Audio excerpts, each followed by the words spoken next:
नमस्ते सदावत्सले मातृभूमि। आज हम लोग चर्चा करने जा रहे हैं यूक्रेन के राष्ट्रपति ज़ेलेंस्की कि उस बयान की, जिस बयान में वो एक हारे हुए सैनिक दिखाई दिए, जिस बयान की वजह से ये कहा जा रहा है कि आखिर अचानक ज़ेलेंस्की का ऐसा बयान क्यों आया?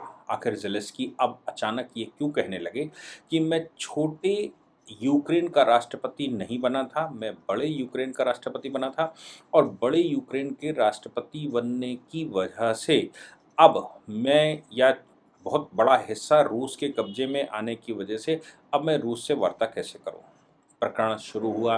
हम सब जान ही रहे हैं कि ज़ेलेंस्की की नॉन पॉलिटिकल छवि मतलब दूरदृष्टिता ना होना और बड़बोलेपन की वजह से यूक्रेन इतने बड़े संकट में आया। हालांकि यूक्रेन की जनता के ऊपर कोई प्रहार नहीं है, यूक्रेन के अंदर कोई ऐसा विशेष कुछ नहीं हो रहा है जहां पर आप सोच सकते हैं कि जो बाइडेन की पत्नी यूक्रेन में ज़ेलेंस्की की वाइफ से मिलने गई हों।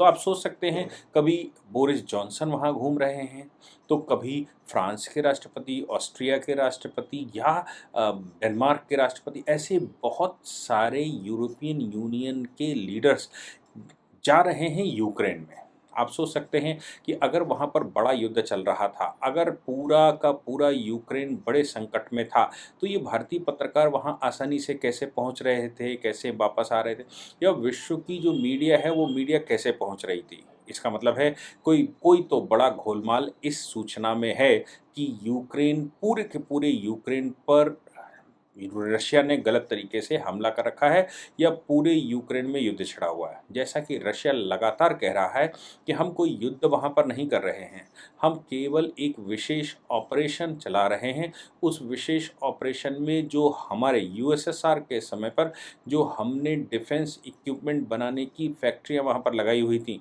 जो हमारे रिसर्च सेंटर थे, जो हमारे परमाणु संयंत्र के सेंटर थे, हम केवल उनको नष्ट कर रहे हैं।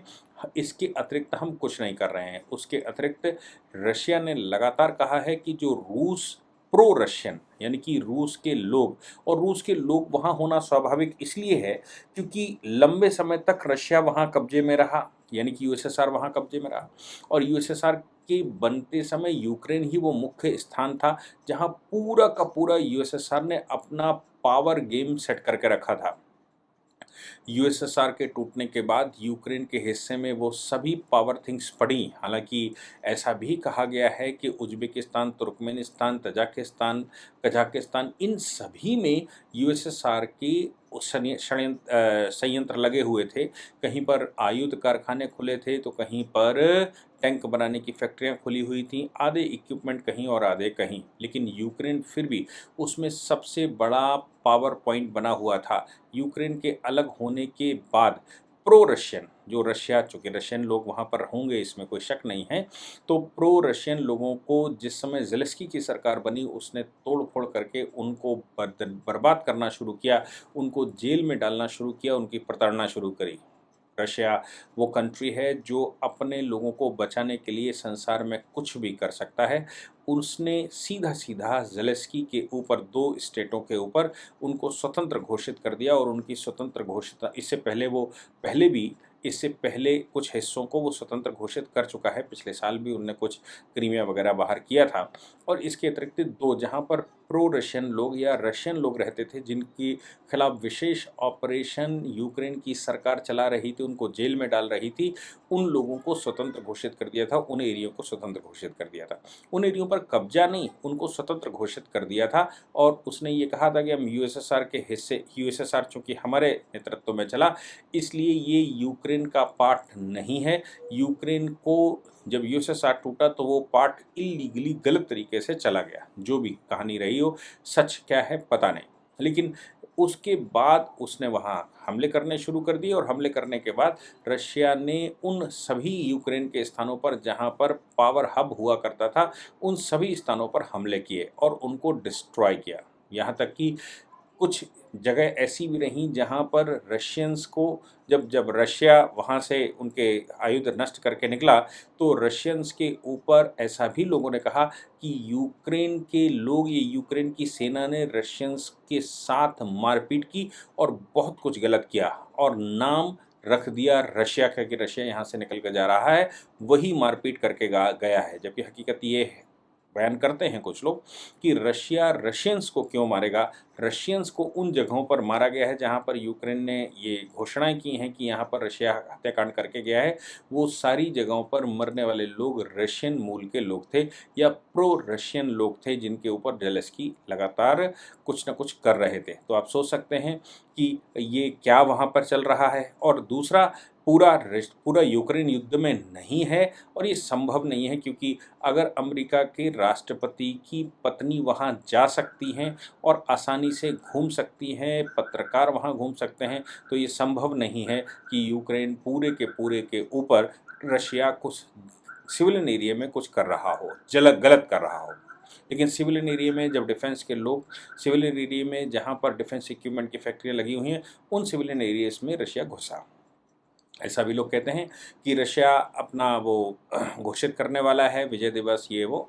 लेकिन इसी बीच में माननीय मोदी जी की यूरोप यात्रा हुई। यूरोप के 3 देशों की यात्रा के बाद, जो बहुत महत्वपूर्ण कंट्री थे, भले ही हम डेनमार्क को कुछ छोटा समझ लें, लेकिन फ्रांस बहुत महत्वपूर्ण कंट्री है।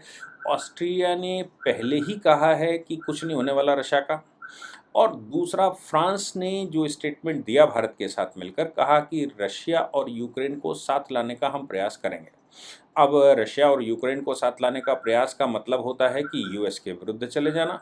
इसका मतलब होता है कि यूरोपियन यूनियन, या फिर मैं कहूँ कि नाटो के नज़दीक ना आना, क्योंकि रशिया के साथ संबंध यूक्रेन के बनने का मतलब सिर्फ इतना होता है कि उनका आपस में साथ, यानी कि यूरोपियन यूनियन या मैं कहूँ नाटो के साथ ना आना। तो फिर ये तो जो अमेरिका ने पूरा गेम प्लान सेट करके रखा था कि रशिया को पूरे विश्व से अलग थलग कर देंगे, वो तो कहीं साइड होता दिखाई दे रहा है। माननीय मोदी जी ने लगातार कहा कि युद्ध तुरंत विराम होना चाहिए और दोनों के बीच में वार्ता होनी चाहिए। दोनों के बीच में वार्ता ना हो, यही तो यूएस चाहता है। यही तो कुछ कंट्री जो यूएस के पाले में रहते हैं, वो सब चाहते हैं कि किसी प्रकार से भी रशिया और यूक्रेन की आपस में वार्ता ना हो जाए। ज़ेलेंस्की को इसीलिए पानी पर चढ़ाया जा रहा था। ज़ेलेंस्की पानी पर चढ़कर ये सब कांड कर भी रहे थे। लेकिन भारत के प्रधानमंत्री और फ्रांस के राष्ट्रपति के बयान के बाद और भारत के प्रधानमंत्री की यूरोप दौरे के बाद ये कहा भी गया कि उसी समय जब फ्रांस और भारत की वार्ता हुई, उसके बाद 2 घंटे तक, ऐसा भी कुछ लोगों ने दावा किया, फ्रांस के राष्ट्रपति ने पुतिन से बात की और भारत के प्रधानमंत्री पुतिन से लगातार बात करते ही हैं और ज़ेलेंस्की से भी बात करते हैं। इनकी भारत में वो पोटेंशियल है जो कि युद्ध को समाप्त कर सकती है। अब ऐसी वार्ता हुई कि दोनों के बीच में वार्ता होनी चाहिए। भारत ने दबाव बनाना शुरू किया कि दोनों के बीच में वार्ता होनी चाहिए। यूरोप के कई कंट्री ने दबाव बनाना शुरू किया कि दोनों के बीच में वार्ता होनी चाहिए। ऐसी परिस्थिति में अब ज़ेलेंस्की क्या करें? ज़ेलेंस्की लगातार फंडिंग की मांग कर रहे हैं विश्व से कि हमें फंड दो, हम युद्ध लड़ेंगे। लेकिन ज़ेलेंस्की फंड तो ले सकते हैं, लेकिन युद्ध लड़ने के लिए सैनिक कहाँ से लाएंगे? क्योंकि सैनिक ना तो कोई यूरोपियन यूनियन देने को तैयार है, ना नाटो देने को तैयार है और ना ही सैनिक देने को तैयार है अमेरिका। अब अमेरिका लगातार प्रयास कर रहा था कि किसी तरह भारत रशिया के विरुद्ध अमेरिकन खेमे में चला जाए और विश्व यूएनओ है वो इनिशिएट करे। यूएनओ इनिशिएट करने का मतलब होता है यूएनओ की शांति सेना, और यूएनओ की शांति सेना में सबसे बड़ा योगदान करने वाला भारत, यानी कि रशिया के खिलाफ अगर कोई जाता तो वो भारत जाता, अगर भारत अमेरिका के खेमे में चला जाता। इसलिए भारत ने निर्णय किया कि हम तटस्थ रहेंगे, युद्ध तुरंत विराम होना चाहिए, जो कैजुअलिटीज़ हैं हम उनके खिलाफ हैं, जो वहाँ पर अगर कोई अत्याचार हो रहा है, चाहे कोई भी कर रहा हो, उस अत्याचार के हम खिलाफ हैं। ह्यूमन राइट बहाल होने चाहिए। लेकिन साथ ही साथ ना तो यूएनएचआरसी में भारत ने पार्टिसिपेट किया, ना यूएनओ में भारत ने पार्टिसिपेट किया, यूएनओ की ना ही सिक्योरिटी काउंसिल में भारत ने कोई अच्छा रुख रखा और ना ही जनरल असेंबली में भारत ने कोई अच्छा रुख पार्टिसिपेट किया। तो भारत हर जगह एब्सेंट रहा। इस एब्सेंटी का मतलब अमेरिका ने ये निकाला कि भारत रशिया के फेवर में खड़ा हुआ है, इसीलिए लगातार भारत के ऊपर ही वो दबाव बनाते रहे। लेकिन भारत अपनी दृढ़ता पर अड़ा रहा और भारत ये कहता रहा कि हमारी अपनी आवश्यकताएं हैं। आपने ये जयशंकर के वो सारे बयान सुने भी होंगे, जिन बयानों में उन्होंने कहा कि आप यूरोप की तरफ क्यों नहीं देखते, यूरोप में उतना तेल एक दिन में निर्यात हो जाता है जितना हम पूरे महीने में लेते हैं। इसके साथ ही साथ उन्होंने ये भी कहा कि डिपेंडेबिलिटी यूरोप की आप देखिए कि रशिया से क्या है, रशिया की बाउंडिंग यूरोप के साथ ज़्यादा अच्छी है भलाए बजाय भारत के। फिर आप भारत की तरफ ही क्यों प्रश्न कर रहे हैं, भारत वही प्रश्न क्यों दाग रहे हैं। ऐसी परिस्थितियों में भारत के प्रधानमंत्री ने जो पहल की, भारत के और फ्रांस के राष्ट्रपति ने जो पहल की, उस पहल का नतीजा निकला कि ज़ेलेंस्की ने कहा कि हम अब रूस के साथ बात करने को तैयार है। अब ये तो बड़ी खुशखबरी की बात है कि बात करने को तैयार। हालाँकि ये सूचनाएँ इससे पहले भी कई बार आई हैं, जिसमें उन्होंने कहा कि मैं बात करने को तैयार हूँ, पुतिन से बात करने को तैयार हूँ। मुझे लगता है कि पुतिन से बात करना व्यर्थ था। पुतिन बड़े देश के राष्ट्रपति हैं और ज़ेलेंस्की से वो बात करना पसंद नहीं करते, इसलिए पुतिन स्वयं की वार्ता के लिए कोई रिस्पॉन्स नहीं आया। लेकिन रशिया का जो रिप्रेजेंटेटिव है, उस रिप्रेजेंटेटिव से बात करने के लिए ज़ेलेंस्की अब तैयार हो गए हैं। लेकिन ज़ेलेंस्की ने साथ-साथ एक और बयान दिया। उस बयान में उन्होंने कहा कि भई मैं तो बड़े देश का राष्ट्रपति बना था, यानी कि जिस समय मैं राष्ट्रपति बना था यूक्रेन का, उस समय यूक्रेन बहुत बड़ा था। आज फरवरी के बाद, मतलब आज 75 दिन 80 दिन कुछ हो रहे हैं, आज इतने दिनों के बाद लगभग तीसरा महीना चल रहा है, 3 महीनों के बाद वो बहुत छोटे हिस्से के राष्ट्रपति रह गए हैं और ऐसे में वो वार्ता कैसे करें। उन्होंने कहा मैं बात करने को तैयार हैं, शर्त यही है कि रशिया यहाँ से वापस जाए और वो क्षेत्र जो 23 फरवरी से पहले था, उस क्षेत्र को यूक्रेन का पार्ट बनाया जाए। मैं रशिया से बात करने को तैयार हूँ। अब सवाल यहाँ पर पैदा होगा कि रशिया बात करना चाहता है या नहीं चाहता, क्योंकि रशिया ने बहुत बड़े यूक्रेन के बहुत बड़े हिस्से पर कब्जा करके रखा और पूरा विश्व फड़फड़ाता रह गया। रशिया का वो कोई कुछ नहीं बिगाड़ पाया। बाइडन लगातार लामबंदी करते रहे, लेकिन वो सफल नहीं हो पाए और परिणाम ये निकला कि रशिया की डिपेंडेबिलिटी बहुत ज़्यादा बहुत देशों पर है। इसलिए कोई भी देश रशिया से अपने संबंध खराब नहीं करना चाहता। वो अलग बात है कि चीन खुलकर सहयोग के नाते खुलकर सपोर्ट कर रहा था और भारत एब्सेंट रहकर सपोर्ट कर रहा था। भारत लगातार ये कहता रहा कि रशिया और यूक्रेन का युद्ध समाप्त होना चाहिए। मुझे लगता है भारत के प्रधानमंत्री की इस विजिट के बाद जो भी वार्ता अंदर की हुई हो, लेकिन यूक्रेन ज़ेलेंस्की का मूड एकदम परिवर्तन हुआ और वो रशिया के साथ बात करने को तैयार हैं। बस कहना यही चाहते हैं वो कि रशिया से मैं बात करूं, लेकिन मैं छोटा यूक्रेन के मतलब छोटे हिस्से का राष्ट्रपति बनकर कैसे करूं। देश ने, जनता ने मुझ पर विश्वास किया था और वो एक बड़ा यूक्रेन था।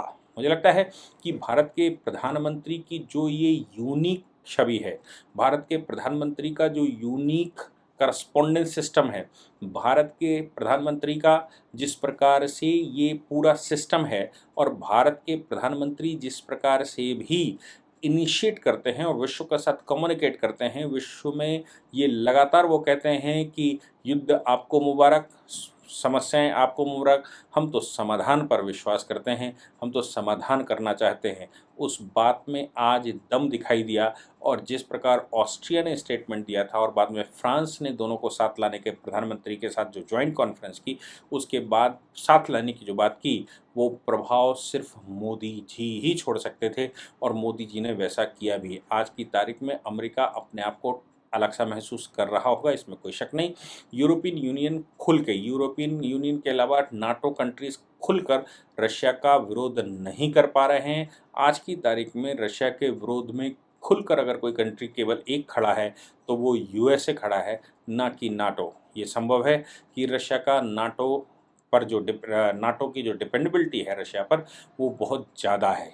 इसलिए वो खुलकर नहीं कर पा रहे हैं। वो अगर ऐसा करते हैं तो बहुत जल्दी बर्बादी के कगार पर बैठेंगे। मुझे लगता है कि भारत के प्रधानमंत्री ने जिस प्रकार से इनिशिएट किया है और वो अब दोनों के बीच में वार्ता करवाना चाहते हैं, वो काबिल तारीफ़ है। और ये भी ठीक बात है कि आज की तारीख में विश्व में मुझे लगता है केवल एक ही नेता है जो विश्व के किसी भी कंट्री के साथ वैमनस्यता नहीं रखता और विश्व के हर कंट्री के बीच में कुछ न कुछ कर सकता है। सिवाय पाकिस्तान और चीन, जो लगातार भारत के पीछे पड़े हुए हैं, इन कंट्रियों को छोड़कर भारत के प्रधानमंत्री विश्व के किसी भी कंट्री में कुछ भी और किसी भी कंट्री को कुछ भी समझाने में और उनको किसी भी प्लेटफॉर्म में लाने में सक्षम हैं।